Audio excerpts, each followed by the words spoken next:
Ladies and gentlemen, please welcome your host, Jonny Lipsham. Good evening, everybody. Welcome to another edition of Sunday Night Live over here at Jonny Lipsham Studios. Hope everyone's doing well. It is a very, very windy night tonight. We have gale force winds blowing outside, so it is a little bit rough and wild out there. But hopefully you guys shouldn't hear it because I've got a limiter on here and an expander on this mic as well, so you shouldn't hear anything, hopefully. But yeah, it is pretty wild and windy, and I'm just hoping that the power stays on. We had power cut a couple of weeks ago, and the power was off for about 2 hours, 2.5 hours. So yeah, I'm hoping that everything stays on tonight. So hope everybody is doing well. Apologize for the delay. Small family issue to deal with, which I don't even know if it's fully resolved yet, but we will see. But yeah, it is what it is when you have kids and it's 10 past midnight and the kids should be asleep because they have school tomorrow. I think you folks that have children, you know what I'm talking about. So, where are we at? We have about, 15 or 16 people here, which is awesome. Thank you for coming. And tonight's show is essentially just going to be a Q&A show because all of my preparation time, which is like the preceding hour and a bit before showtime, was made entirely up of dealing with my kids and not actually being in here getting the show set up. So I have nothing planned, unfortunately. So, no backup power. No, I don't have any backup power. I don't have a power generator. I have no such thing. Because this is not our house. This is a rented property. So, if there's no emergency power generator built in to the house, then we don't have that. So, and there isn't. So no emergency power. It is what it is. And I will have to just accept if the power goes off, the power goes off. And if it does, what I will try and do is I'll try and get back on my cell phone. And we'll just finish off the show kind of with a little bit of cell phone. If we have to do that. Hopefully we will not. That is what I'm hoping for. So yeah, Q&A night tonight. And I apologize that we're not really doing anything proper tonight. But yeah. Let's see who's here. Tony was the first in the door, mostly because he forgot that it is now summertime over here in the United Kingdom, which means our clocks went forward last night. So the gap between the UK and the United States is back to kind of now 5/6 hours, depending upon whether you're EST or Central Standard Time. So that's kind of back to where we are. So that means nothing to you because this show always starts at 6 p.m. Central Time, whether that's in the winter or not. All year round, it is 6 p.m. Unless I have to move the show, which sometimes has happened in the past. But for the most part, it is always 6 p.m. Central Time, whether Central Standard Time or Daylight Savings Time, whichever. It's always 6. So that means the only person who has to move his show is me. So when we have that period like we had the last 2 weeks, I was starting my show at 11 p.m. So it was, for me, I was starting an hour early. But for you guys, it was always 6 o'clock. So Tony was here an hour ahead. And Ken Moss is here. Kyle, it's good to see you back here as well. Tony is here as well. I already mentioned him. Bailey Morgan is here. Bob, Kevin as well. And let's see, you guys were having a good pre-show chat. And Ronald is here. Ronald Figueira, hello. Good to see you. Glad you're here. Welcome. And Thomas over in the Philippines is here as well. Let's see. And Bobby Booth. Can't do a show without Bobby. So Ronald says, I'm going to walk away, then the stream will start. Yeah. Something like that. But let's see. What else do we have in the pre-show chat? And Lollipop Girl is here as well. Hello, my dear. Good to see you. Glad you are here. No issues are ever resolved. They just lie low and surface years later. Yeah, I think you're probably right, Bob. I think you are probably right. Old School Funk and Soul is here. Hello, I'm glad you are here. And Peter Brooks is here.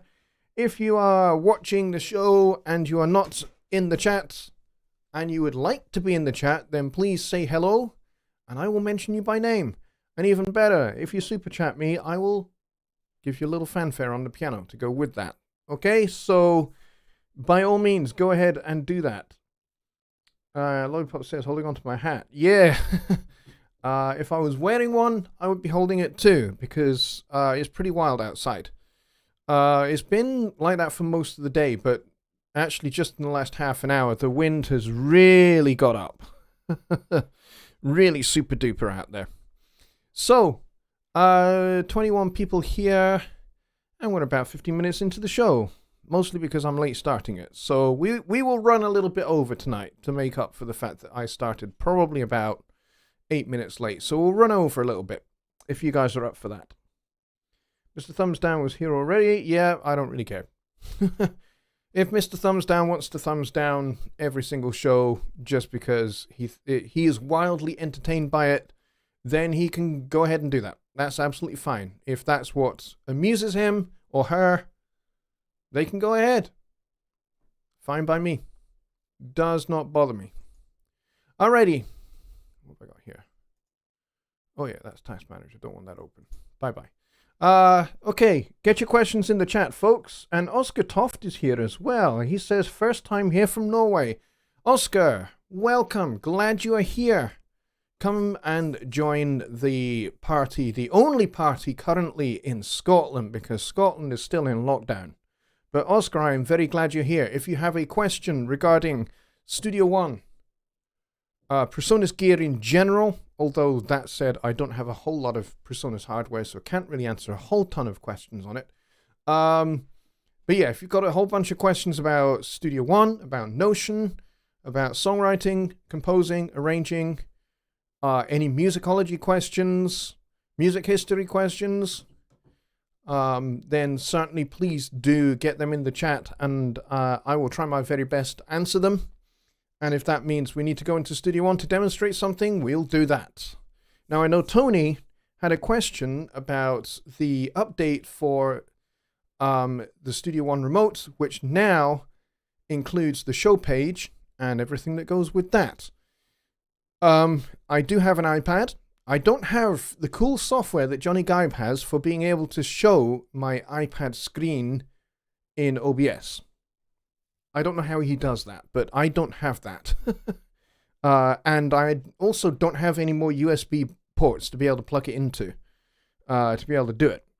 But what I will say is essentially, I would say a good 90% of the functionality of the show page that you see in Studio One is now available to you in the iPad. But you have to be in the show page in order to be able to access it. You can't access all of that nice live looping stuff. Being able to loop the arranger sections and loop songs and that kind of stuff. You won't be able to access any of that unless you have the show page open in Studio One. And then there's a new button that appears, which takes you through to the performance screen. And you can have Studio One not showing that performance screen and the iPad showing that performance screen. And then you can loop the arranger track sections, and you'll be able to see the chord track as it goes by as well. Now, the interesting thing here is that they are for the interactivity that you have with the iPad and the arranger track. You can fully integrate with it. Interact with it, not integrate with it, because it's software and you are a human being. A little bit hard. But you can certainly interact with it by being able to loop sections, by being able to, miss a verse out and jump to the chorus, or extend the section for the guitar solo. You can set how many times you want that solo section to loop so that your guitar player can really stretch out and play an extended solo, which would extend the song. You can certainly do all of that. But with the chord track in the show page and the chord track in the iPad on the remote, you can't actually type in new chords or change any of the chords. It's display only. Likewise, you can't create in the arranger track in the show page, you can't create new arranger sections on the fly. That, again, is display only, and all you can do is just loop a section, move on to the next section, or, double tap a section so you can skip to a particular section of your song. But you can interact directly with your set list. So if you decide, you know what, I think I want to change my set list on the fly. So maybe you've got it queued up, so you've got 8 or 9 or 10 or 15 or 20 songs, however many it is.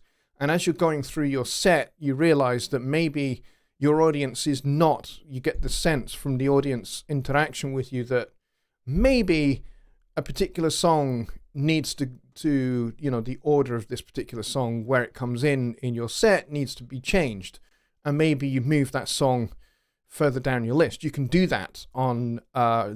You can do all of that pretty interactively. But that's essentially about as far as it goes. I think Gregor has done a video on the update for Studio One Remote. So go and check that out if you haven't already, because his videos are superb. And I probably cannot improve upon them. I'll be really honest. So I hope that answers that question. Okay, Peter Brooks has a question. Peter, hello. I'm glad you're here. He says, have you ever come across a firewall that interferes with Studio One? Yeah, in support, we quite often have tickets where people say, Studio One either won't even start up, or the VST services won't run, or something like that. Some kind of problem like that, or Melodyne doesn't work, or something like that. And sometimes it is the firewall. It is the fact that Studio One, when you start it up, one of the first things that it does is it calls home to your My Presonus account, or your Presonus Sphere account, and checks the license that is registered on your computer. The license file checks out with what is in your account to make sure that the two match up. That's the first thing that Studio One does. And you can see that in the messages as they scroll down the screen when you first launch Studio One. So when that happens, sometimes if you don't have your firewall set to allow Presonus.com or any subdomain of Presonus.com like sphere.presonus.com or my.presonus.com, if you don't have those allowed through your firewall, then you can end up in a situation where Studio One just cannot call home. So what tends to happen when that scenario is in play is that it will crash on startup.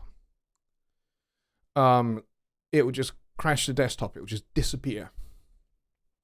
And so there have been a few times where I have seen that in a support ticket, and I've just said, hey, allow Studio One and allow Presonus.com and any subdomains of Presonus.com through your firewall and give it another try. There are some firewalls that are really super duper uber aggressive, and likewise there are some third-party antivirus software that are just as aggressive. And they can do things like they can remove, if you're on a Windows machine, they can remove registry entries for Studio One, which can make Studio One very unstable or can make it crash pretty much on startup.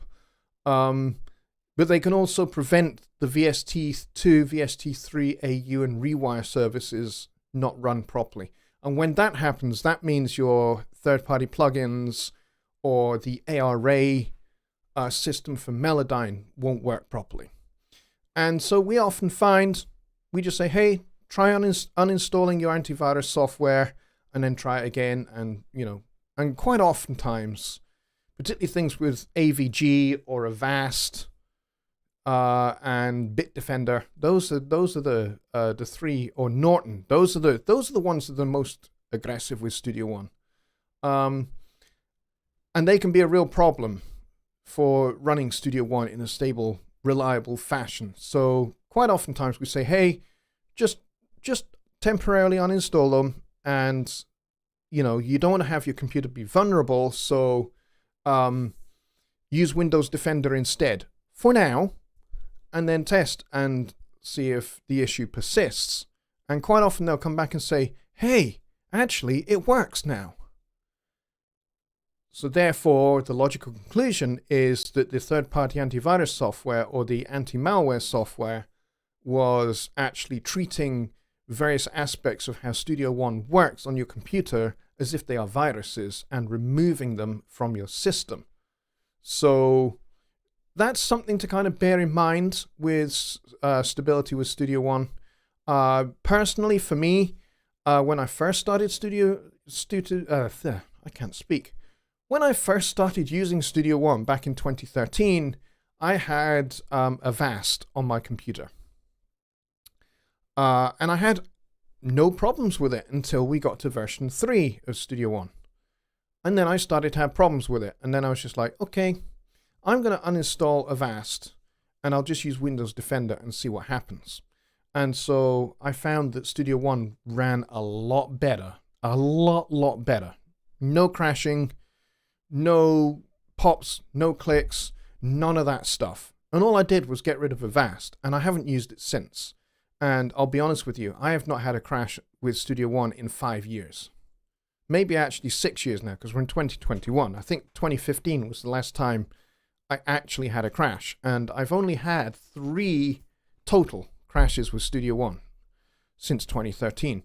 But yeah, that's kind of where I personally stand with antivirus software and firewalls and that kind of thing. So I hope that answers that question.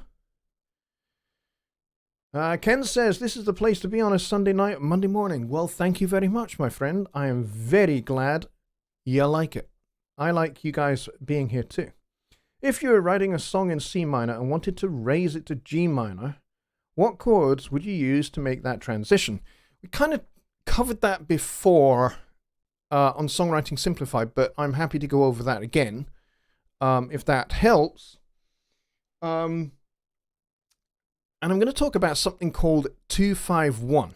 What is 251? Well, 1 is your home key, your key center. So you're talking about C minor. So that would be C, would be 1. So the next door white note is going to be 2.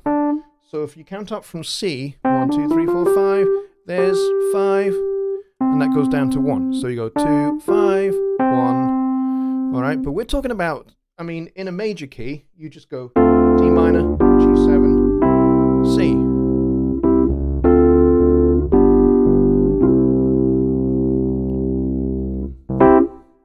Okay, but seeing as we're talking about minor, it gets a little bit more harmonically interesting because now we're talking about having 3 flats in the key signature because the relative major of C minor is E flat. So there is an E flat, there's an A flat, and a B flat. So we have to bear those in mind. Because when we're in the key of C major, there are none. There are no flats, no sharps. So when we're on chord 2 in C major, it is minor, and 5 is dominant, and 1 is major. But when we're in C minor, chord 2 is now a diminished chord, and 5 retains that kind of that A flat there and becomes a dominant 7 flat 9 chord. So you get this kind of thing going on.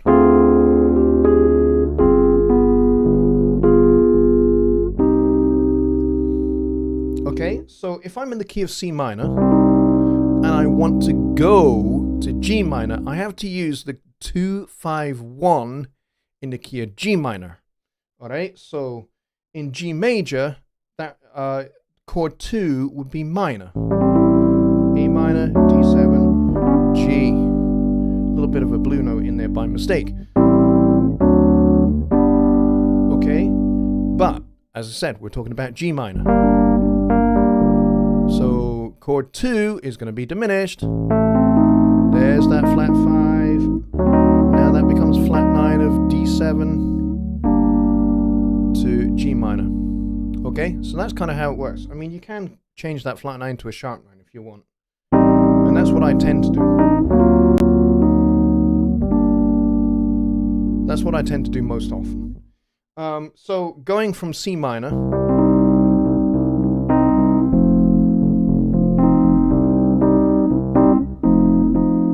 I would do this. A half diminished. And now I'm in the key of G minor. Now, the fact here is I've kind of gone down to G minor rather than up to G minor. But I mean, it depends on how you voice the chords as to whether you're going to have that sense of going up to G minor rather than down. So if I'm doing C minor up here,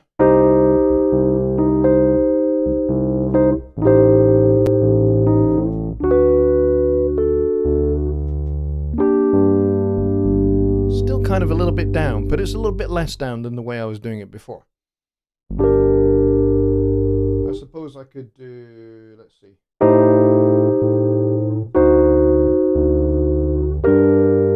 And now I'm in the key of G minor. Different ways of brushing the same fence post with a different color or something like that.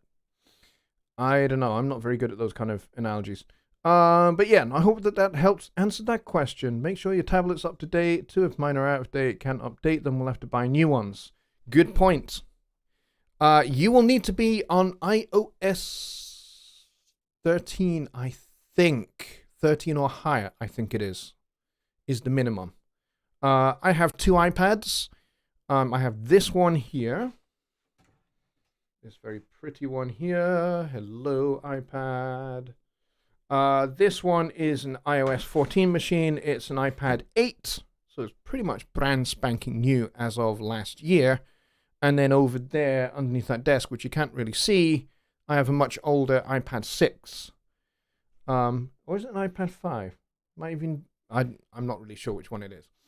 But that one will only go up to iOS 13 at the very highest. So, yeah, go and check on the Apple Store what the specifications are required for. In fact, why don't we just do that? Why don't I just do that? I mean, you know, because it'd just be easier for you guys, wouldn't it, if I did that? Studio One remote. Let's go see. Apple App Store.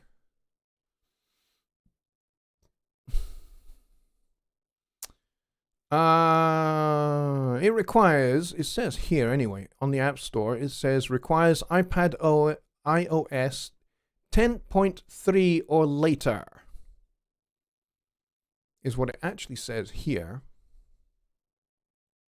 But yeah, I thought it was iOS 12. But I would say by this I'm possibly wrong. To be honest. But yeah. Make sure your iPad is definitely up to date. Bobby is wise.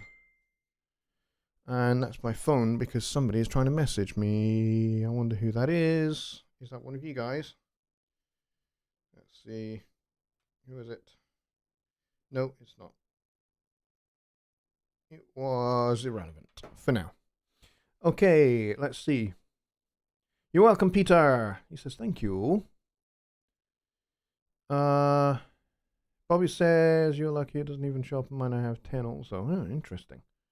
Oscar says, look forward to trying out all the remote show page stuff. For now, I mainly will use Studio One for MIDI VST sounds without backing tracks on live gigs. Okay, cool. Check out Gregor's show page video, and I think Joe has one as well on actually setting up the show page, where he shows you how to not only send songs from sorry,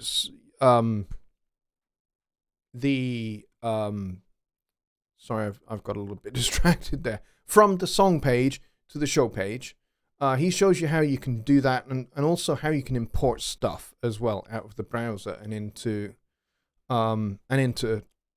the show page. And how you can also take an instrument that you are using, like a VST, and bring that into the show page. And you can have, if you're running a keyboard like this guy here, connected to your interface, if you're using, for example, Presence XT, you can have one song to the next song change the patch. So if you're using a piano on song 1 and a strings sound for the second song, it will change automatically and you won't have to think about it. You'll just be playing a string sound when you start song 2. And whatever else you need, the show page will do all of that. Ow, hit the mic. So yeah, I hope that helps, Oscar. Let's scroll down a little bit further.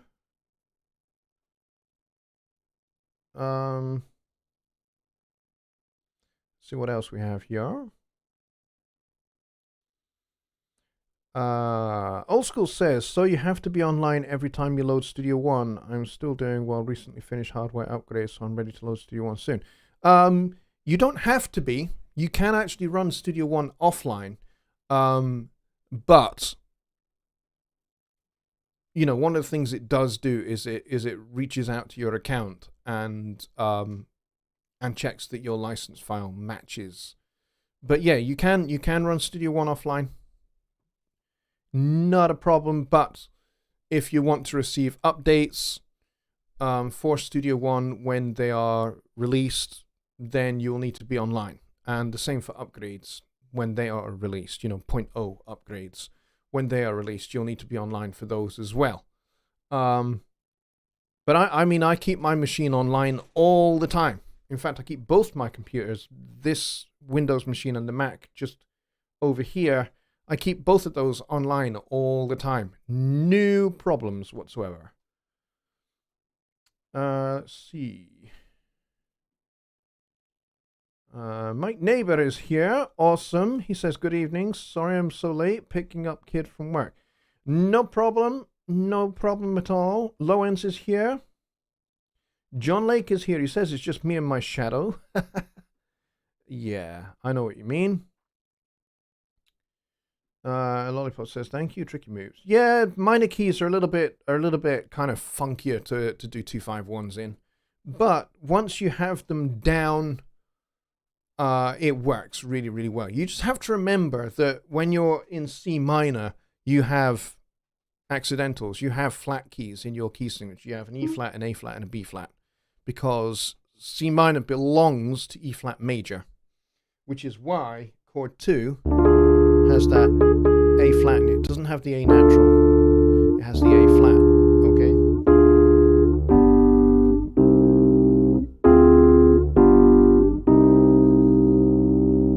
So that goes for any minor key. The 2 is always diminished, whereas in a major key, the chord 2 is always minor. It is just the way it is. And you can experiment with this and try it out for yourself by moving the triad, the C minor triad, up. So, and respect the intervals.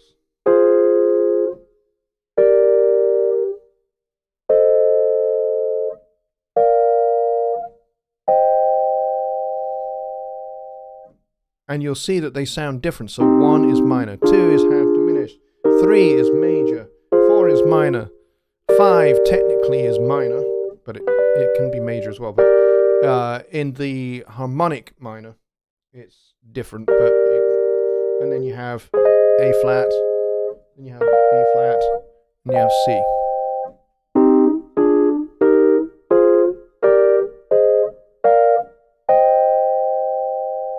Okay. All right. Let's see. Ronald says I have it on iOS 10. Cool. But probably not for long if Apple has their way. Yeah, maybe. Oscar says, I've asked this before somewhere and forgotten. What do you do to share your keyboard between two VST sounds? That would be the multi-instrument. If you want to have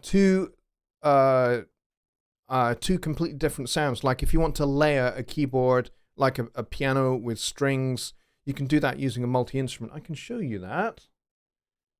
Let's go over to Studio One. And we'll close this mixer like that. And then what we'll do is we'll go over to Instruments. We'll go grab Presence. And what we're going to load in here, we will load in Piano. I'll go Concert Grand. And I'll go Concert Half Lid. Something like that. Is this guy switched on? No, it isn't, but it will be in a second. And I could use the Atom SQ. Okay.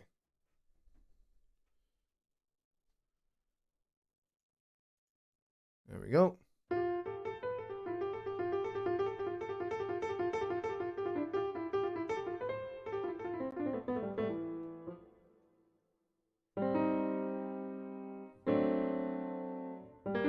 Okay, there's my piano sound. Now, if I now close that, and if I go and grab another instance of Presence and drop it directly on the top, it'll now ask me, do you want to load the preset or combine the instrument? And I'm going to say combine. And I've already got my sound for Presence 4. That's the Concert Grand. So if I click here and go edit, now I can go and grab, not that one, let's go and grab big string section, sustain. And so now I should have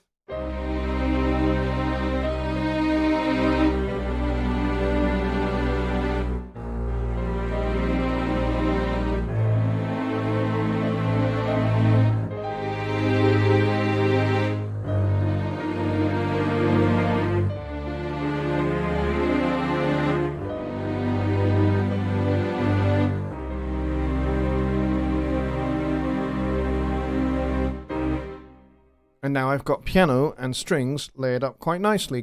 Don't quite know why I played something quite so dark, but there it is. So I hope that answers that question for you.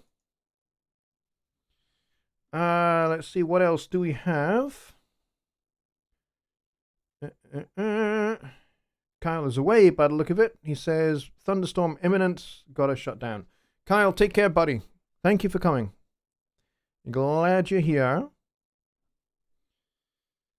Let's see. Paul Spencer is here. Hello, Paul. Good to see you. Welcome to the show. He says, using show page for live keyboard setup. How would I get tempo from Drummer's Ableton multi-track computer?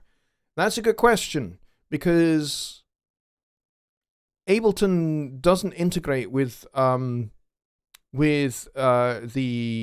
Studio One remote, because the Studio One remote is only for Studio One.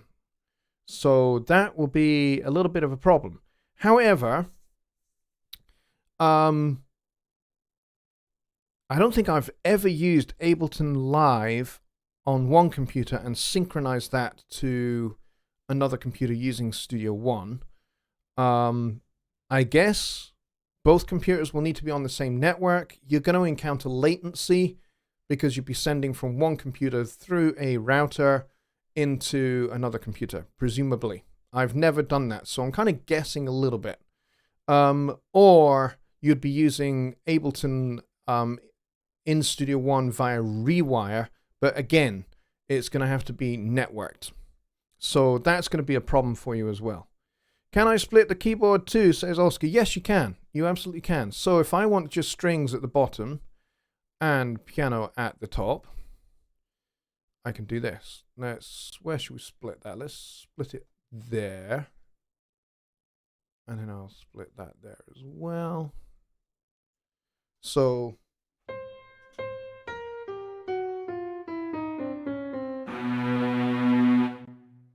now I've got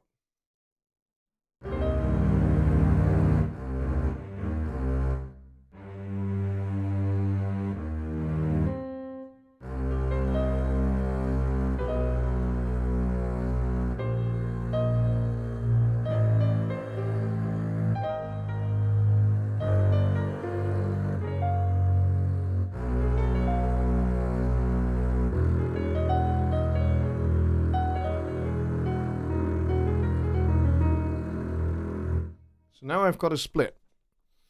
And you can probably mess about with the transpositions on both of those so it sounds a little bit better. But there you go. Oh, yeah, you couldn't see that, could you? All right, I'll show you again. So the way I had it before was these two were set like that. If I want the split to be C2, for example, then I just want strings down to this point, but I want piano from the rest of it. So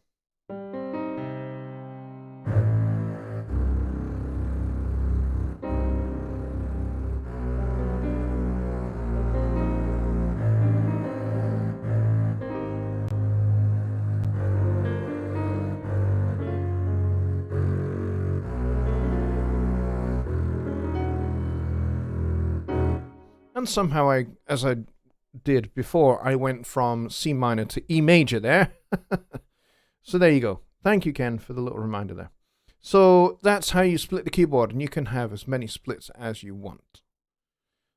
Just like you can layer up as many keyboards or instruments as you want if you want to be really crazy. So there you go. Hope that helps. Ronald asks, show page is pro only. Yes, it is. At least I think that's correct. Before I assert something so strongly, I'm going to go and double check and make sure I have my facts correct for you. Let's see, go over here, compare versions. I'm in the Presonus website. And let's see, scroll down a bit until I find it.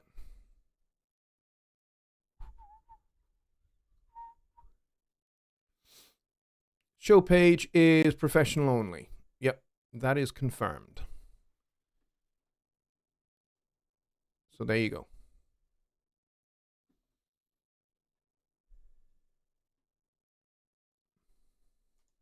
Yep, professional only. All right, Just Bob says, with the minor chord transitions, would you follow the same patterns for the transition regardless of the key you're in? I hope that makes sense. It doesn't really, but I will try. Let's see. Let me go back to Studio One, and I'm going to set things up a little bit more normally. Hello, come on.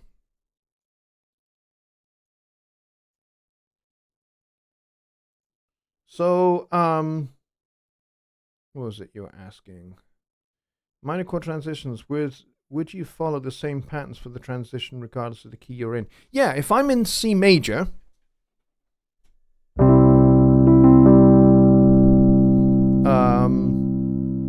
I want to go to A flat minor, then the rules for 251 will belong to the key I'm going to, the target key, rather than the one that I'm in. So I'm in C major, but I want to go to A flat minor. So that would be B flat, half diminished, flat 7. Whoops. There we go. And now I'm in A flat minor. And then if I want to get back to C major, I have to go D minor 7, G7.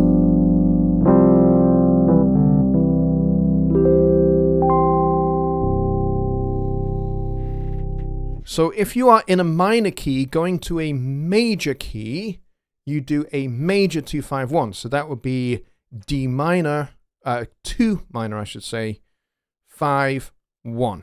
If you're in a major key going minor, then you'd have to do 2 half diminished 5-1. Okay? It's kind of how it works.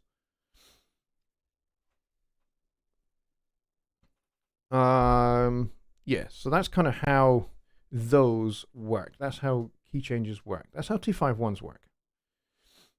Let's see. John Lake says scary music. It kind of was, wasn't it? Ken says you can even layer and split and have the piano on all keys, but the strings only in the lower part. Yes, absolutely. You can layer whatever you want, and you can split whatever you want, and make your own glorious, unique, weird, wacky sounds. This was a feature. The whole kind of multi-instrument thing was a feature that was added to Studio One 3 way back in 2015.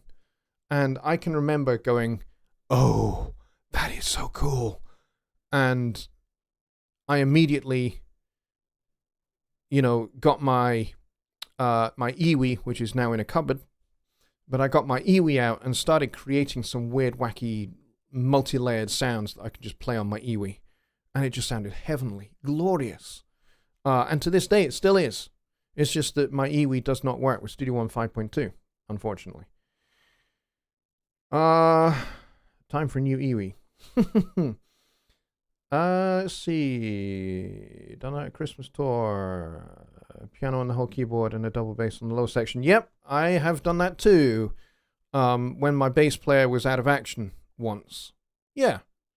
Played a gig when my bass player was out of action. He was sick. And so I had to have a sample bass on my left hand and play piano with my right hand.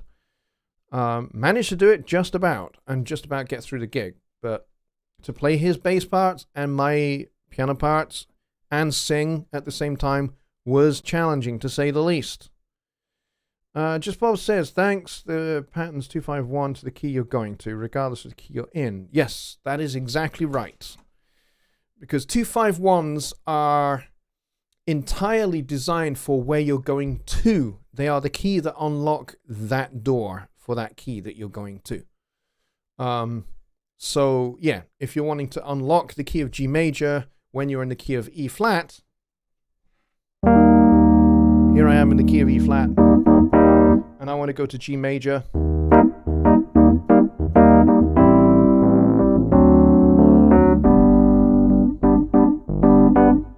Okay, and that's kind of how it works. If I was back in E flat again, there we go, back in E flat just by doing a 5-1. Then let's say I wanted to go from E flat to, I don't know, B minor.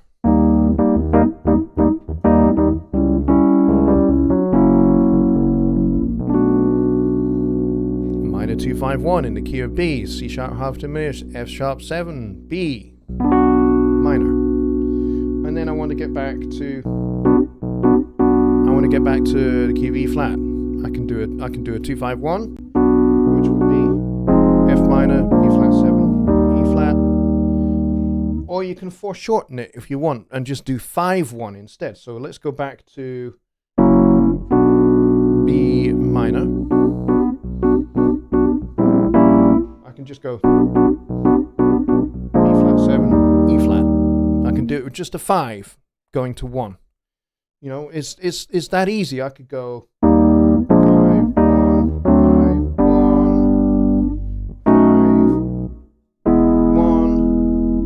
5-1, 5-1, 5-1, 5-1.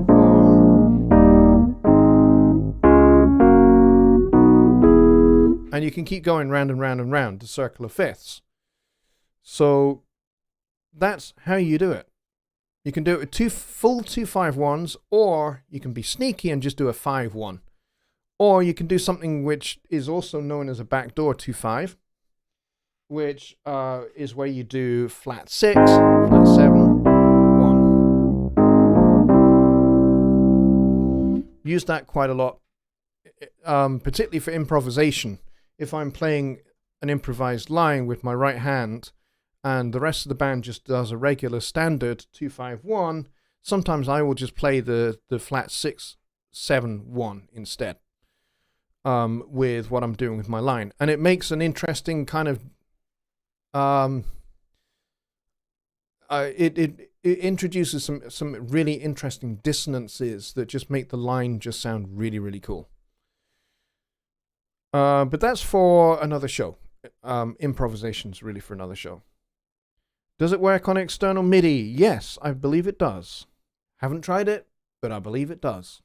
And I would recommend you try it. Ken asks, Plugin Guru has figured out fade-in, fade-out layers in their Unify plugin. Have a string section across keyboard, but bass fades at its upper register as cello fades. Oh, cool. Okay. Sound is amazingly realistic. Very good. Cool for them. Yeah, that's pretty cool.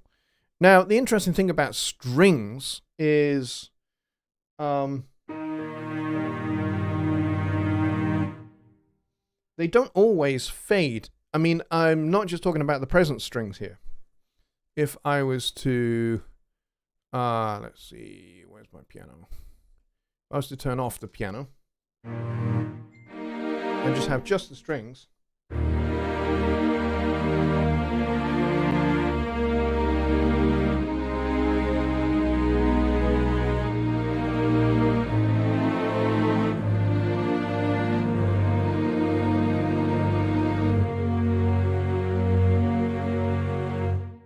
they can actually stop altogether pretty suddenly. You know, real strings don't actually necessarily always fade at the end of a note. You know, they can just stop, you know.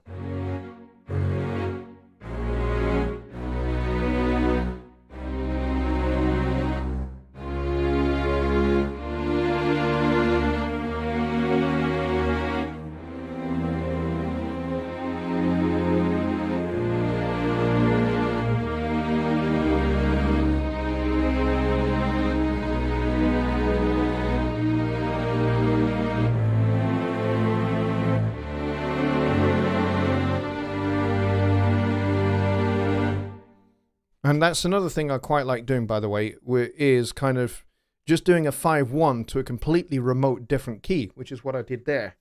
I was in the key of B, and then I went to the key of E flat, and then I did a little 5-1 into the key of G, and it makes for something fun.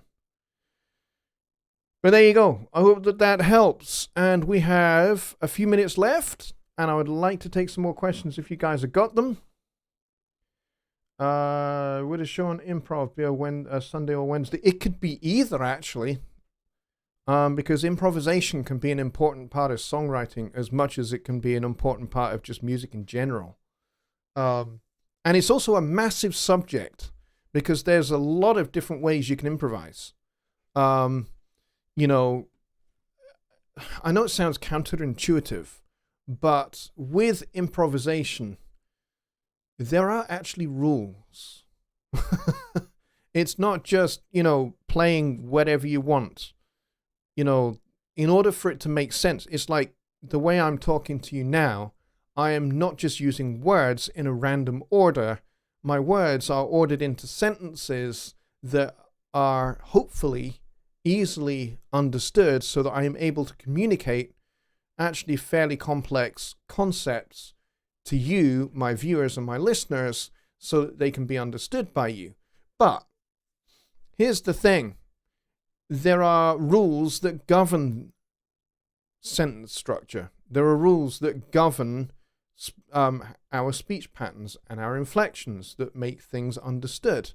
So like we know the difference between a statement and a question because of inflection and intonation. So by the same token, for improvisation, there are rules that help make improvisation make sense to the listener. Because at the end of the day, improvisation isn't just random notes that you just kind of make up.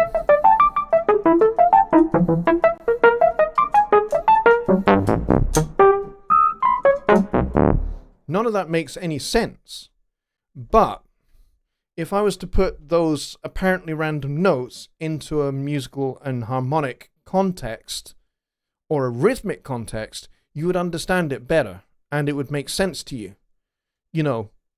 So, you'd be surprised at just how much there are in the way of rules that govern improvisation and how to make it make sense so that the listener can understand it. Let's see.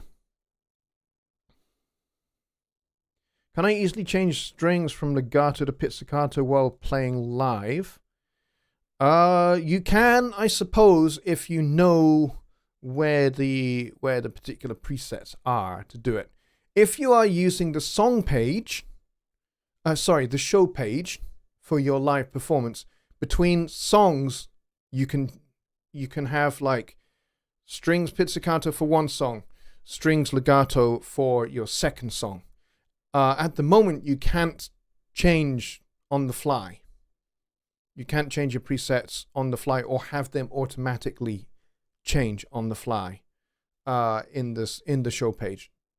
But I'm fairly sure that, make a feature request. And I'm fairly sure that there will be some excitement generated by that. I would certainly vote that up. If you were to make that as a feature request, I would definitely vote that up because I would actually like to see that myself. So, I'm sure it would create a stir if you were to do that.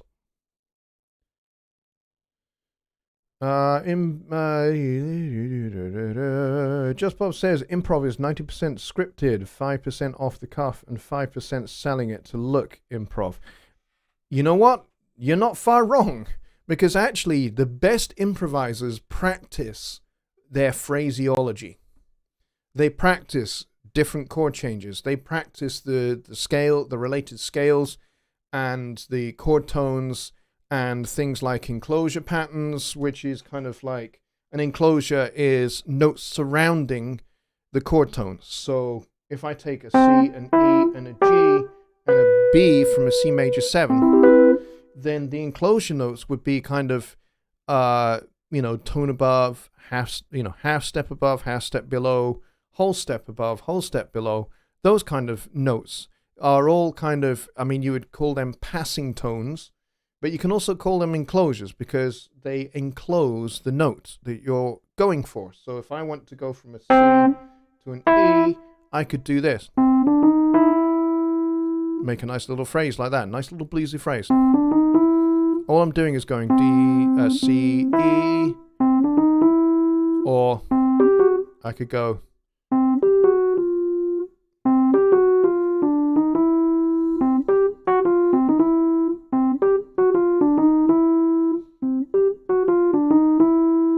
and achieve exactly the same effect. And in fact, I've used enclosures for each of the chord tones in the C major triad.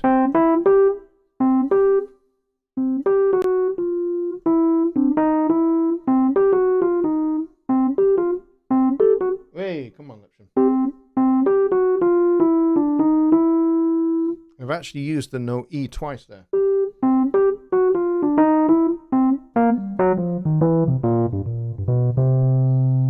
And all of that kind of makes sense. You understand how that works.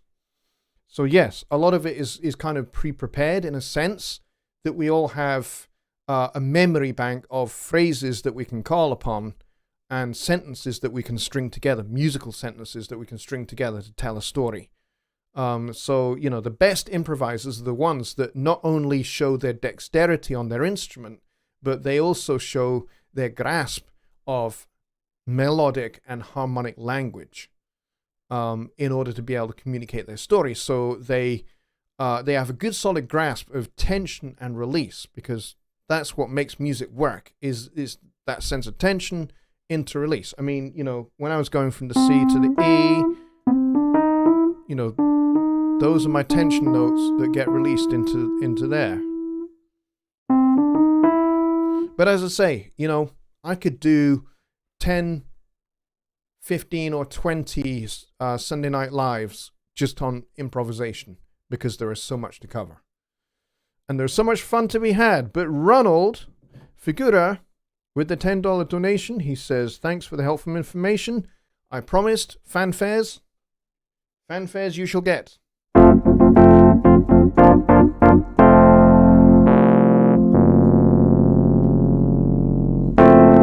There you go, with some funky dissonance at the end. The band Fish is very good at practiced improv. Group improvisation is great fun. I have done it a lot. When I was at college, I was a member of a band, and all we did was improv, group improvisation. So, we would walk out onto the stage with no idea what we were going to do for the next 2 hours until we sat at our instruments and started to play. There was no set list. There was no preconceived tempos, styles, agreed chord changes, agreed key centers. None of that was ever, pre-planned or prepared. We would just walk out onto the stage and we would play. But because we are all well versed in certain harmonic language and certain melodic language, and well versed in different styles of music, different ways of performing, as soon as somebody started to play something, like maybe my bass player played a little figure, I would respond in kind with something on the piano, and then my sax player would find some of the notes within what I did on the piano, and pick some of those out and make a little phrase out of it, and then my drummer would pick up with something rhythmic, whether explicit rhythmic or implicit rhythmic statements. And we would do that for 2 hours, and we would go the whole way with dynamics from extremely quiet to extremely loud to very concord to very discordant. And, we explored everything from, almost medieval plain song harmonic content to, 12-tone note row systems and extreme atonality and dissonance. And we would explore all those nooks and crannies. We'd take the listener on a journey from concordance and plain song through into extreme dissonance and then back to very nice, very easy controlled, very simple chords. So we'd go from here to there and then back again. And that was kind of a 2-5-1 without realizing it. So there you go. Ronald says, need horns for a proper fanfare. And that's going to cost you extra. I'm kidding.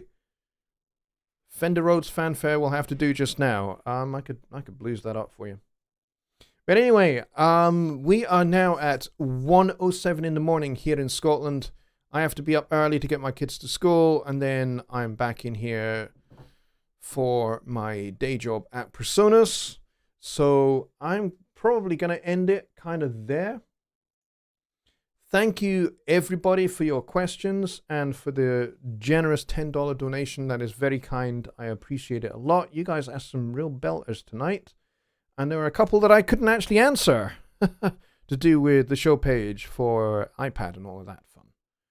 But yes, Ken says my favorite nights were the ones where our guitar player would launch into a 10-minute solo and it was just an explosion of ideas and musical conversations. Oh, yes. I worked with a tenor sax player who, could very easily just blow for a whole 2-hour set. He could easily do it, and it would never get boring. That was the thing.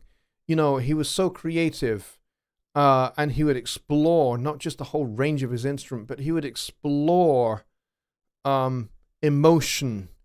He would take you on a proper journey for 2 hours, and it would never get boring. But you were playing non-stop, and you were finding that he was drawing things out of you that you didn't think you could do on the piano. And it was just great. I loved those kind of shows.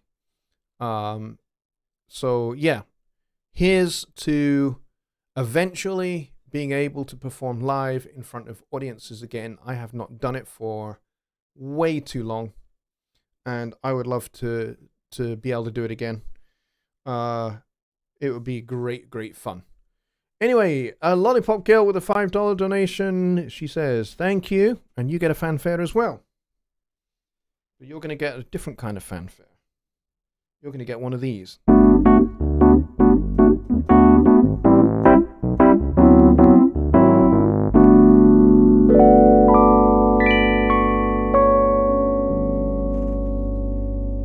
There you go. I hope you enjoy that little kind of Latin tinged fanfare.